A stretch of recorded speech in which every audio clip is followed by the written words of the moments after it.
পুরি তারপর খাওয়ার পরে বার্গার খাওয়া, তারপর নাই। আবার সকালবেলা কি বলে, ঘুম থেকে ওঠো ওঠো।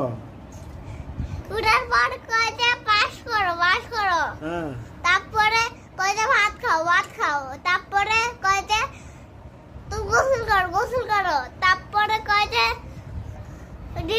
রেডি হও পুরি খাই যাইবো। তারপরে কয় যে পুরি খাওয়ার পর কয় যে বার্গার তোর আমুর খাওয়াতে বার্গার বানাই দিতে। তোর বাবার কত পাউরুটি আইনা বার্গার বানাই দিতে। তারপর আর নাই।